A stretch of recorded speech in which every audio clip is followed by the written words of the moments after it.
Frontline with Kortney Kenny, and I'm Tom Parisi, and today we got a great set of guests. It's another fine episode of your favorite podcast, mine too. It's the Frontline with Kortney Kenny. I'm Tom Parisi. Today, back for his 9th tour of duty with us is Adam Dennis, more than a friend of the show, best friend of the show at this point. Adam, we're super happy to have you back, but we got to jump in. We missed you around the trade deadline, so I'd love to get your thoughts on just what went through the teams, the scouts, the front office, the brass, the team into this year's thinking, because it was a really different deadline.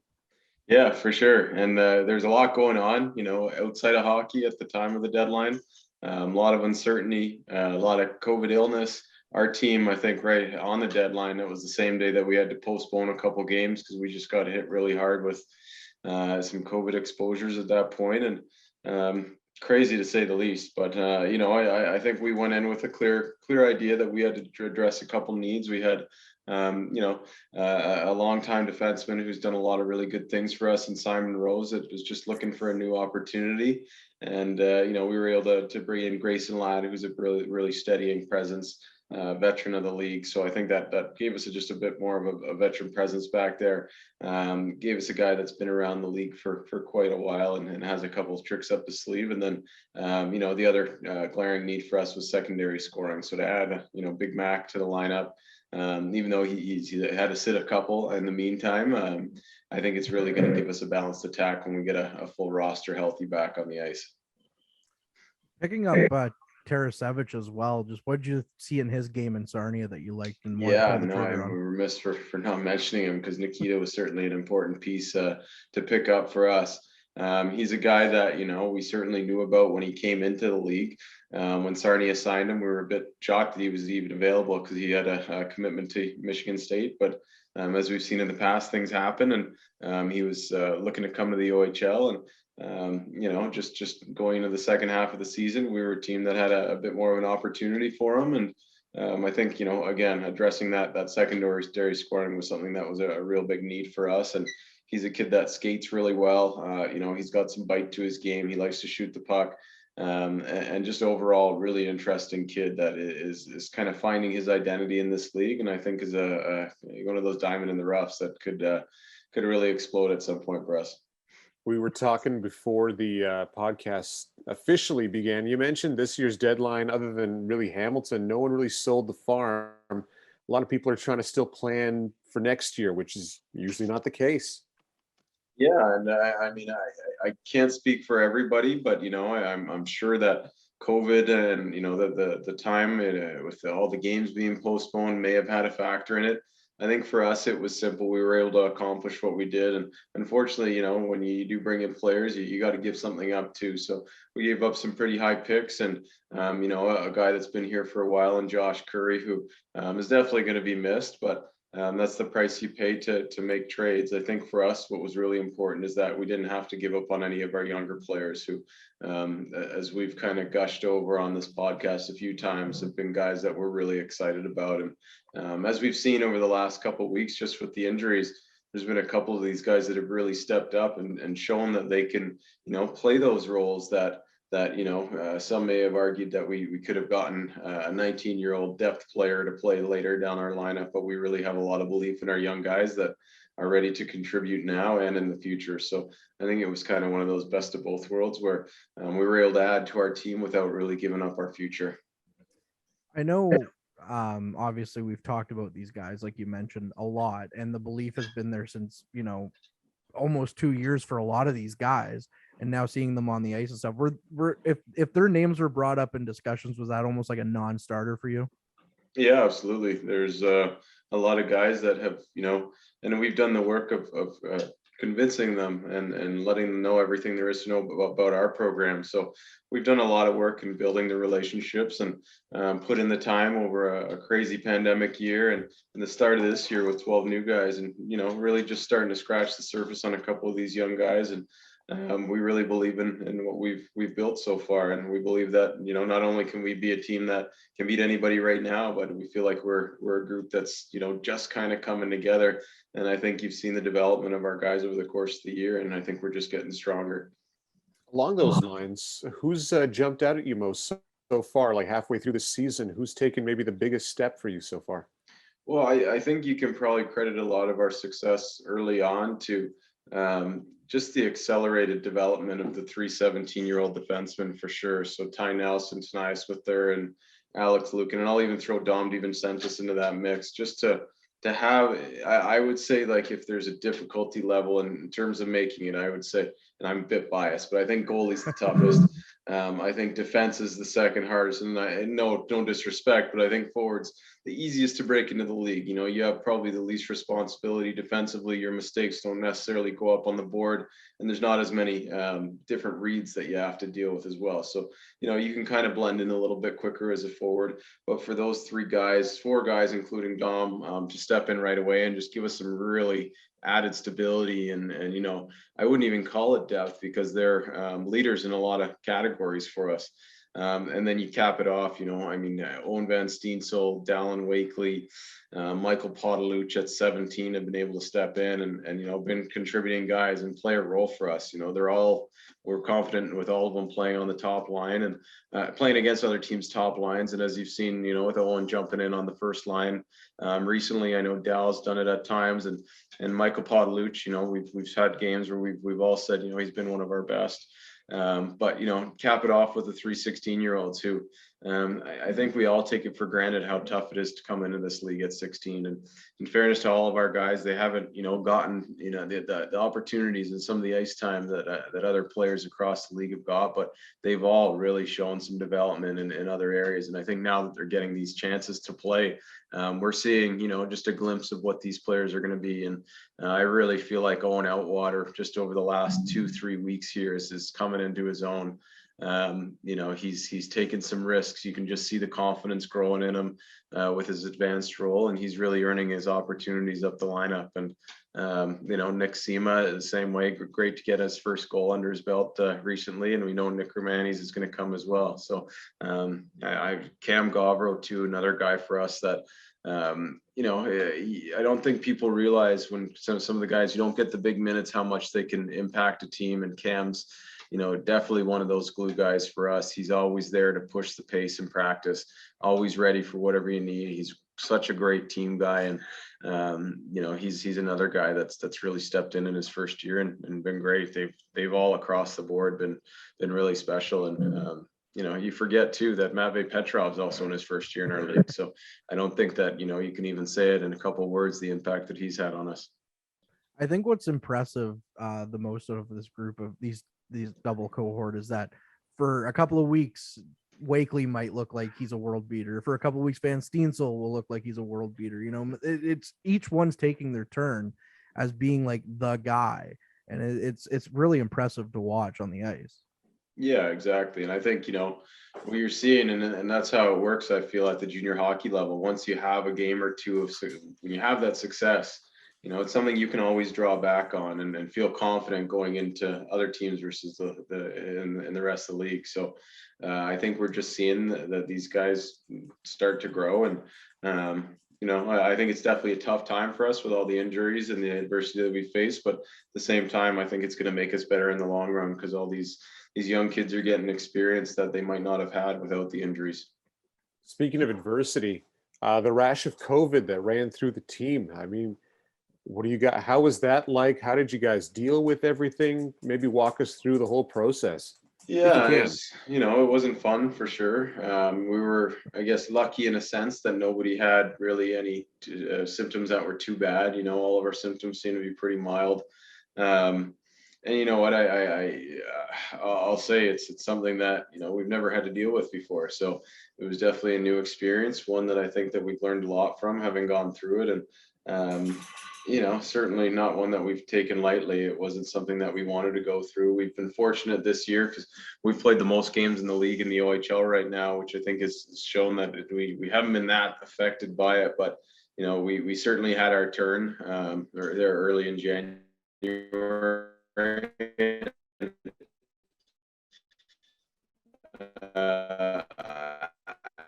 think what most people don't realize is, yeah, there's the 5-day isolation period, which is obvious you're missing games, but it does out of our team. We were clearly tired for the guys' legs back under us, but I think it's past us now, and we're ramping up all of our protocols and mask wearing and social distancing and hand sanitizing and all that stuff, because we really believe that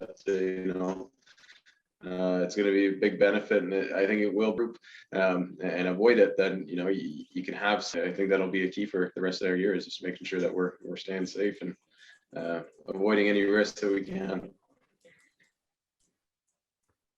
When it comes to all that stuff, I mean, in a normal year, flus or colds can just run rampant through a dressing room, but with COVID, it's absolutely insane how it does. So when it gets into the locker room and you immediately want to isolate someone, is there what's the fear level like compared to the normal cold or flu?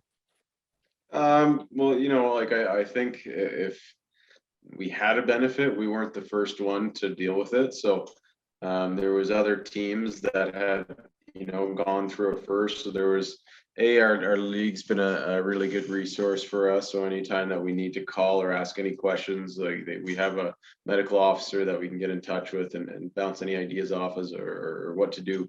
We also have a program with Dynacare who has been helping us with tests and PCRs and anything that we need in that regard. And our local health unit's been awesome to deal with and providing us some antigens. So we are able to use those as necessary, but I don't think that there really is necessarily a playbook for it. You deal with it, and I definitely think seeing some of the other teams and how they dealt with was helpful for sure.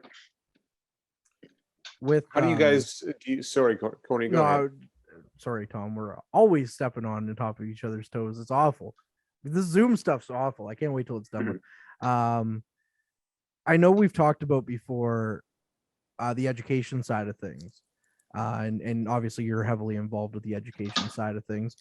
What's it like with all they're going to school, they're not going to school? How is, obviously this is something you haven't had to deal with in years past. Yeah, well, I think at this point, a bulk of our guys that are in school, a good portion of their high school career has been online or mixed. So I think a credit to the guys for adapting. I mean, I did a good portion of my university degree online, and it's one of those things that I think in high school it is a little bit more regimented, so there are schedules and not as much free time. So they are routine, and I know the teachers have been inundated and done a great job of updating the websites and the EDSBs and all that things as necessary. We've been really fortunate to have some great contacts and guidance over the years, and Colleen Point and now Steph Silverthorne, who have been awesome, getting the guys the resources and I know adjusting courses as it changes. We've gone from octomesters to quadmesters to semesters, and I don't even know what else is available, but we've done it all at this point, and that means a lot of changing on the fly. So unfortunately we are a little bit binded to what's available out there and the changing times, but we've certainly had our eyes open and adjusted as we can. And again, our guys are going to be going back to school here in a little bit. They're currently all on a co-op, so they're not in class right now, which is kind of nice with Omicron kind of at its peak. But they are going to go back at some point, and we're all going to go back to normal life at some point. So I think it's just really important that masks are on, we're socially distant, and we're sanitizing as necessary. Is there frustration with the kids? It's almost like they can't settle in when it comes to the school, because I know they got to juggle school and hockey, and that's not easy. Yeah, I would say, for most of them, school's always a bit of a frustration. But it's something that, we all remember where we were last year, where we didn't get to come to the rink after school. And if we were online, it was, maybe it was an online team meeting. So I think we're all grateful for where we're at after where we've been.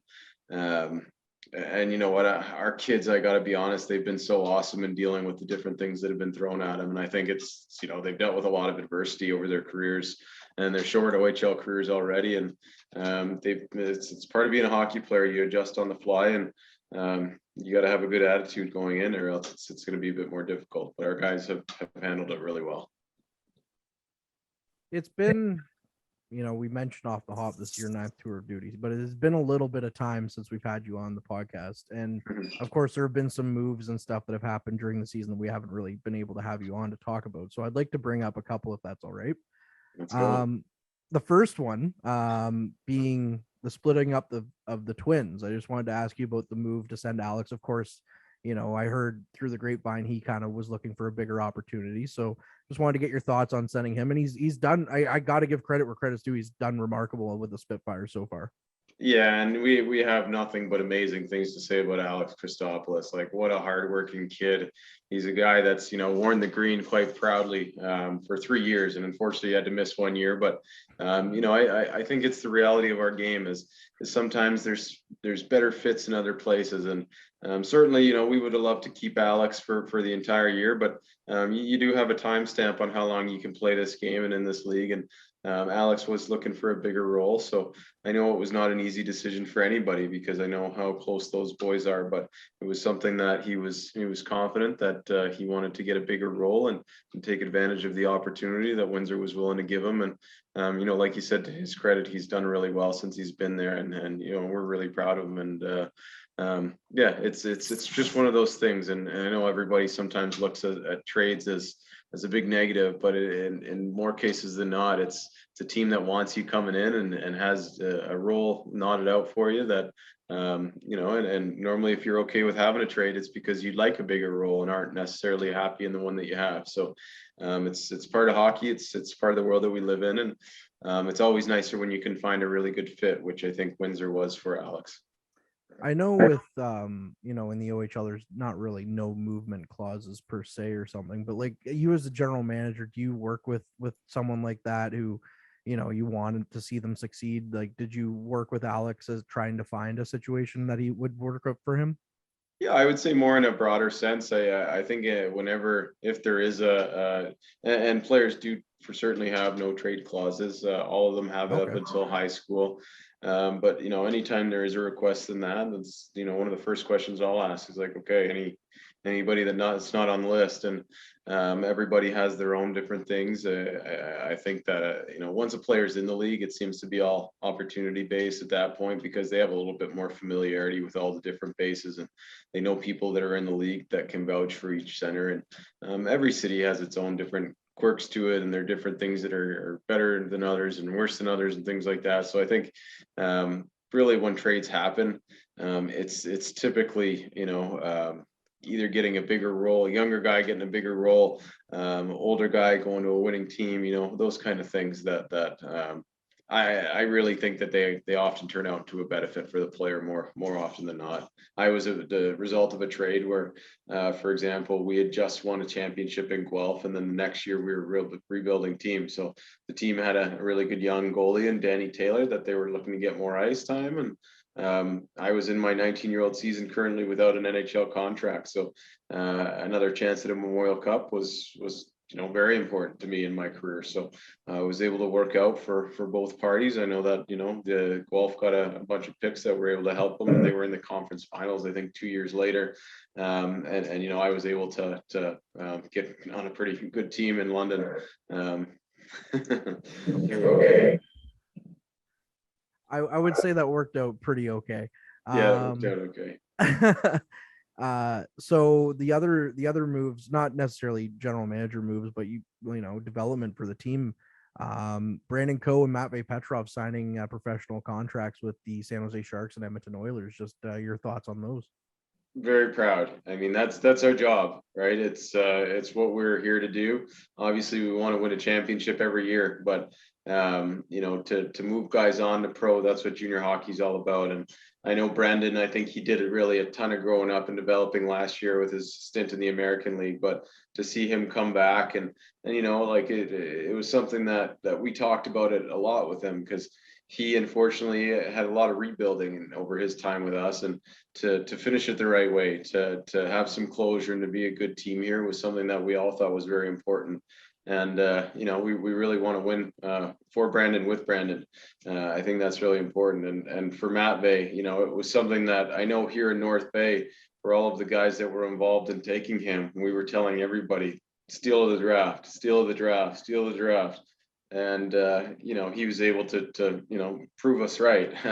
He came in and you know, I think you underestimate how tough it is to go to a new country where you don't speak the language, but to do it in the middle of COVID, you know, and then to jump in and have the success that he had, like it's a special person, a really special person, and yeah, just proud of both of them, both very deserving, and hopefully we can have a couple more this year. I know I'd heard this story from other friend of the show, Nick Moore, and he told me that one of the first places that Matt Bay went to in North Bay was Subway, and I think that's just cruel, absolutely cruel. Well, he was well versed in Tim Hortons. I think he was sick of Tim Hortons before he got here. Yeah. Oh, that's really good. They love their ice caps, so yeah, that's good. I mean, this -30 weather for him is probably like tropical at this point. Yeah, I don't know if this is tropical for anybody right now. It makes the rink is tropical at this point. Yeah, I guess so. Honestly. I guess so. But yeah, so I mean, but that's also kind of good news too, because not only is that helping them get to the next level, it's helping the program too, because that's not something you've been able to say a lot of the past couple of years, you know, professional contracts for players. Yeah, for sure. And you know, I think it's a big feather in all of our caps. We want NHL teams in our building. We want our guys to be scouted. We want, you know, moving forward, we would love some recognition at the World Juniors and the U18s and all those things, which I think you're going to see come. But I think it's important for everybody. It's important for the program. It's important for the city. The more that we can hear in North Bay on national televised hockey games, I think the better. It gives, you know, some hope for the kids growing up here in the minor hockey system, and it makes all the guys that wore the jersey previously proud too, knowing that you played for that program and can have a little bit of connection to those guys that are going through it currently. So yeah, more exposure the better, and we want our guys to get all the recognition they deserve. Well, speaking of recognition, they're on the 2022 Central Scouting, at least the midterm rankings. Ty Nelson way up there. Everybody, Dom's made it on the list. Nias is on that list. I think that's everybody. But still, how awesome is that when they're getting ranked in the top 200 of the best players across the country? Yeah, it's great. And, you know, and the one thing I always tell the players is that it's nice to be listed, certainly. More people are pissed off with those lists than are happy with those lists. So, and understand that Central Scouting doesn't get to make a pick at the draft. So sometimes they can be misleading, and you know, in our world, sometimes it disrupts the room a lot. And sometimes, you know, kids have waited for this year their whole time, and to have a list that basically sums up your life's work, whether you agree or disagree, it can be pretty eye-opening and tough to deal with. But as somebody who's gone through it, you know, I was on the draft list twice. I think the year that I wasn't on the draft list, I got drafted. It's definitely not a sprint, it's a marathon. And for most of these guys, as we're seeing, you know, you don't sign in your draft year. For most guys, they sign at 19 and 20. And after that, you really don't have a pro career until you're into your 20s. So from the draft year, it's probably about 7 to 10 years before you're really a pro hockey player. And you know, the draft is only one way to get there. The amount of undrafted free agents makes up, you know, I think 40% of the league or more. It's one of the biggest percentages that are in the NHL. Sorry, I think it's 40% first rounders. I think it was like 16% second rounders. Then third highest was undrafted free agents. Don't quote me on that specifically, but I know third highest population of players in the NHL was from undrafted guys. So it's not a perfect science. People miss, and you know, it's about giving yourself those chances. The more chances you can get, the better. Well, that's definitely going into stone, Adam Dennis, with those percentages. It's for real now. But I mean, the team itself, like over the years, has had two very notable free agent signings. You know, in Justin Brazeau and Barclay Goodrow, and both Nick those Paul. names. And yes, Nick Paul, of course, but he was. But I got to say, like when players might get disappointed, I mean, you have one of the best teachables right there on your captain's wall, right there to go and look and say, these two guys did it the hard way. Yeah. And you look hard enough, there's tons of those kind of examples. You everybody has them. In my own career, guys like Dan Girardi never got drafted. Ryan Callahan didn't get drafted his first draft year. Danny Savret, he was another one, didn't get drafted till 19. Brendan Pruss, the same. So it happens every day. It's way more common than anybody thinks, but certainly to have those examples close to home, it's nice for the guys to see. And like I said, just by seeing North Bay and a World Junior someday, it's going to give that next guy the hope that they can do it from here as well. I know at the time, at the beginning, it was kind of head scratching, seeing, a guy like Petrov left off the roster, but in hindsight, didn't really matter with the World Juniors. But yeah, just again, I know this is going back a month, but just your initial thoughts on all that, because obviously you want to go to bat for your guys.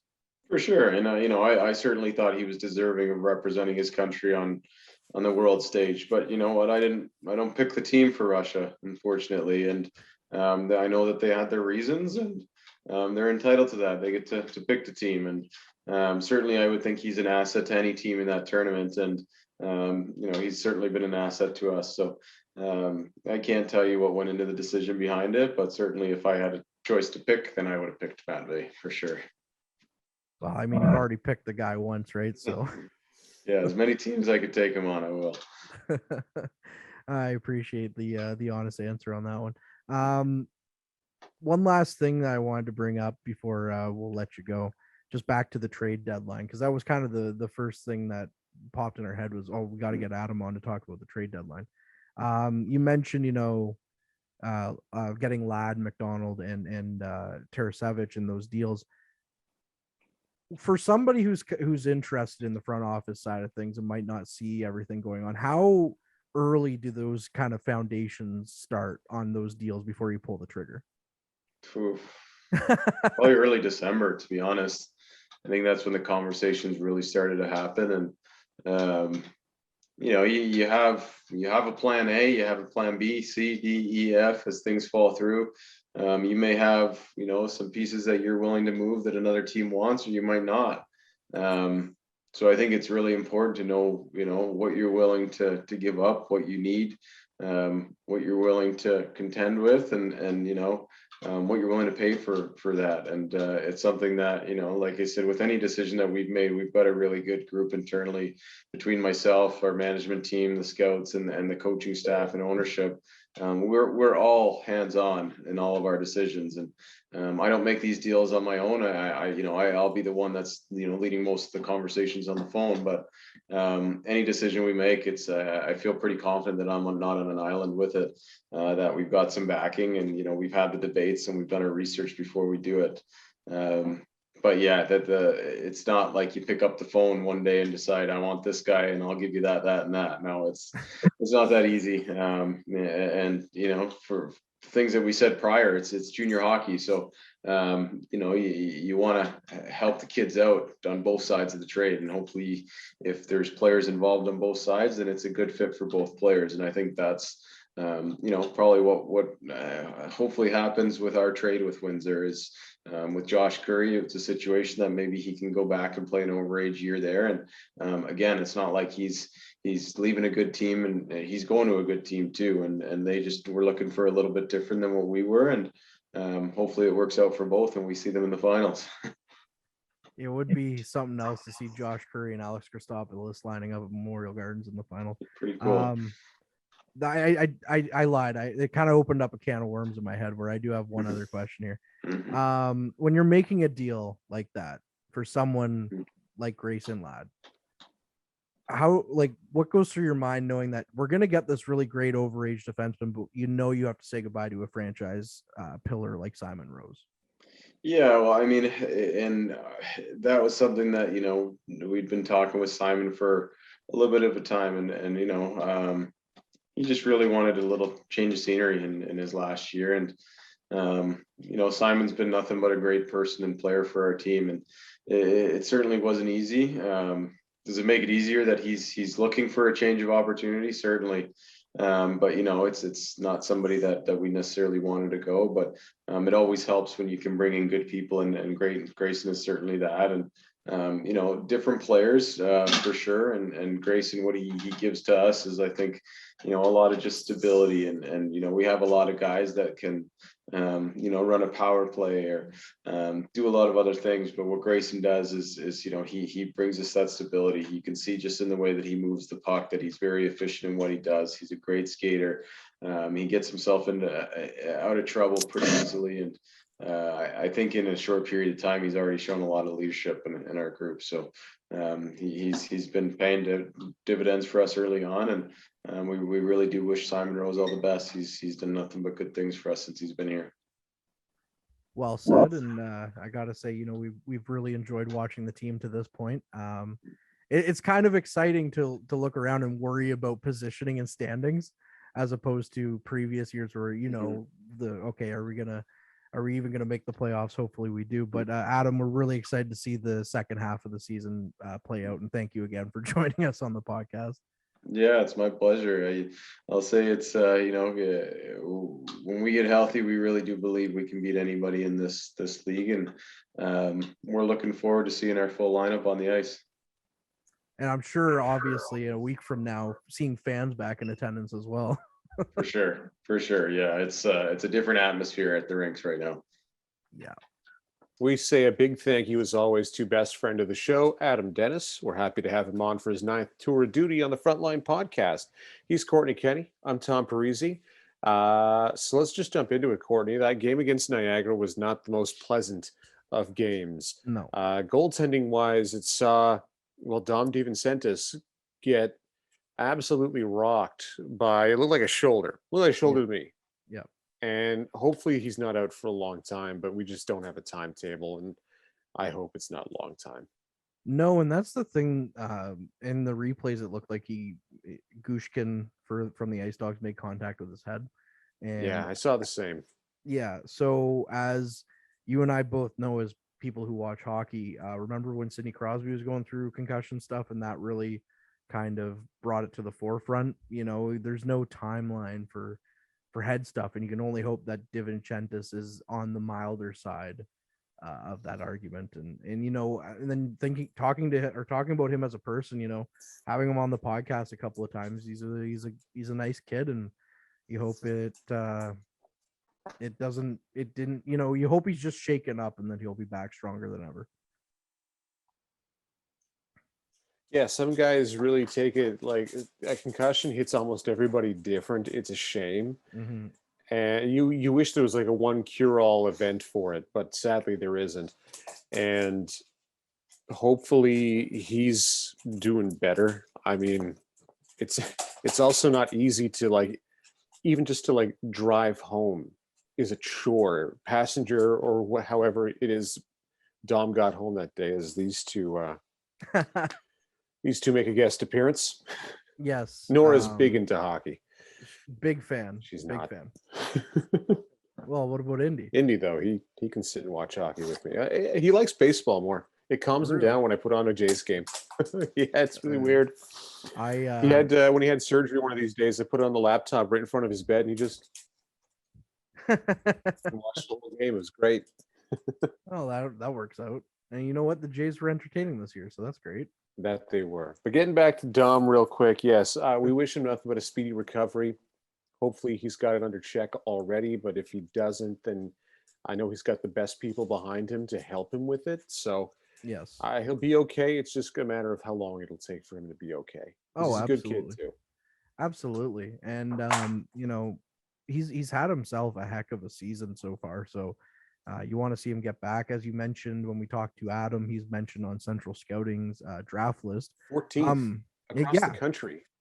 Which is remarkable for a goaltender. I mean, especially a guy who hasn't been the guy, it's been mostly Joe as the starter, and Dom's gotten his moments to shine. But in that limited appearances, he's been pretty good, and as you mentioned, enough to be 14th.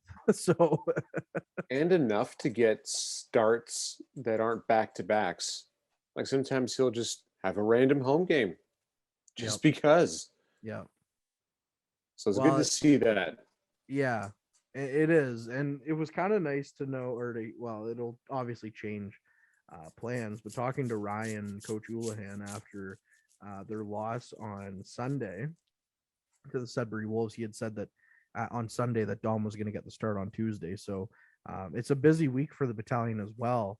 So you would have had to think that Dom would have seen his fair share of starts this week. Because I mean, as of recording, which is 9:00 on a Wednesday night, the Battalion face off against the Mississauga Steelheads on Thursday. They face off against them again on Friday, and then they got a game on Sunday. So on top of that, they've already played Sunday and Tuesday this week. So, and we know Dom's not going to be in for the games, so Joe's getting all of it, probably. Yeah, exactly. So, you got to ride Joe at this point, and maybe you have a guy come up from the farm in Powassan, Owen Ray's property of the Battalion, or you look back at the 2021 draft and Charlie Robertson, he might come up and get some starts, or maybe even another name that we haven't talked much about recently is Reese Prue with the Pembroke Lumber Kings. He is injured as of the time of this recording, though. So this is going to be an opportunity for some of these for somebody to come in and try and play some OHL hockey, which is fantastic. And it's sad. It takes like injuries and whatnot for it to happen, but cool people get the opportunity to show at least what they can do, or at least see what it takes to get to that league. Yes. And not to take away from Dom, I just wanted to mention, speaking of upcoming drafts, the OHL priority selection, of course, coming up to 2022. You would have heard it at this point if you're listening to the podcast. I just wanted to highlight Zach Major, who plays for the North Bay Trappers. He's also played a couple of games as an affiliate player for the Powassan Voodoos, and he registered an assist on a game-winning goal. I was at that game against the French River Rapids, and he's from Sturgeon Falls, and he doesn't look out of place for the Voodoo. So we won't be going off topic. I just wanted to mention him. Well, you've already heard the wonderful Chris Dawson talk about him already on the podcast. So can't say enough good things about Chris Dawson either. I'm sure a few people could say a few bad things about him, but I'm not going to. He owes somebody money. No, I'm just probably. Kidding, Probably. He's probably listening to this right now. He's probably going to call me up and be like, "What are you talking about? I owe people money." It's me, Chris. You owe me money. You heard it here. Yes, I am out for blood. Kortney breaks thumbs. Watch out. I go a finger a week, man. Good gracious. All right. So let's jump back with the hockey team. You mentioned a couple games Mississauga this week. Yes. Those are never easy. They're the stingiest team in the league. Although last week they let in 7 a couple times. It was like, what's going on? And the thing that's wild about it is that the first game they played this year, I can't remember the exact amount of goals. I was doing public address for that game, which was wild. Because I said to Nick after the game, he had called me up and said, "Can you do public address for us?" I said to him after the game, I was like, "Can you make sure next time there's not like 9 goals scored in the game?" Or something like that. But yeah, the Battalion scored like 8 against the Steelheads in like the first meeting this year. And then Mississauga all of a sudden just been like, "Yeah, you can't score against us ever again. We're just going to take this goalie we got from the Western Hockey League and kick your butts." Yeah. He's been great. Roman Basran. He's been great. Yeah, he has. Joe Ranger. Yeah, I was going to say Joe Ranger hasn't been a slouch either. So that's back to back. That's going to be a home and home. So Thursday. And I bet you're going to see both of them. Yeah, probably. And it's not any easier. It's like Joe and Dom. It's pick your poison. It's not any easier on any given night. Well, Roman and Joe Ranger. It's going to be quite the feat, and just to get in a friendly little bit of divisional rivalry in there, at least when you're going down to Mississauga with the no fans in attendance, is it really a difference? I got to be honest. I thought of so many jokes. I was like, they probably didn't even have to worry about it. Yeah. I've never been there, but I've seen it on TV. Okay. So here's a story for you. Okay, I'm always down for these. So and then we'll wrap it up. But in my second game ever there, my sister lives in Toronto, and I'd invite her to the games because they're incredibly easy to get into. Anyhow, One day, the first game, she came up and she sat in the booth with me because it's a very long booth and there's a lot of room up there. Because at the time they didn't have a TV crew either. Okay. That was when they didn't have any radio or TV broadcast or anything frivolous, so it was really empty.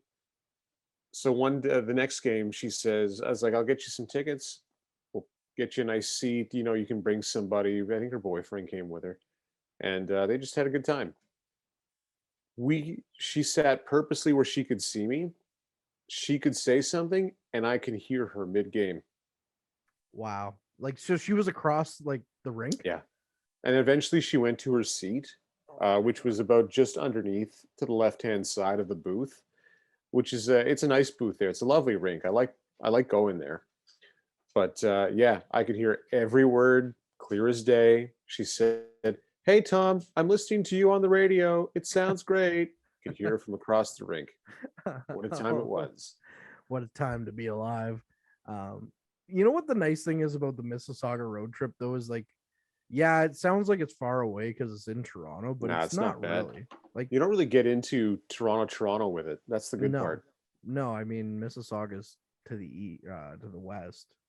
If I get my Yeah, you geography drive right. by the old Brampton bunker too when you on the way to the arena. It's kind of Well, there see you past go. to present. It's kind of like, hey, there's the. Anyways, um, would that have been as full? No, anyways, I'm just. That's why we're talking about them in North Bay. All right. I'm gonna get fired here. It's all good. So if you're watching this on your TV, you can watch the full episodes on YouTube, and you can listen to us live on well, not live, but pretty close on Spotify, Apple Music, Google Podcasts, anywhere you see us on social media. We are all over that. You can listen to our game day broadcasts when they become back available. We'll let you know on our YouTube channel as well. Right now, COVID put a bit of hinge in that, but we'll get back in the rink as soon as we can.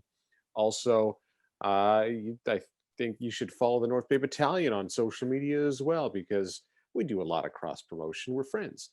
And thank you to our producer, Ben. He always makes us sound fantastic, of course. And of course, thank you to Adam Dennis for his 9th tour of duty on the show this time around. So he's Kortney Kenny. Hopefully I'm pointing in the right direction. My name's Tom Parisi, and this was fun. We'll do it again sometime.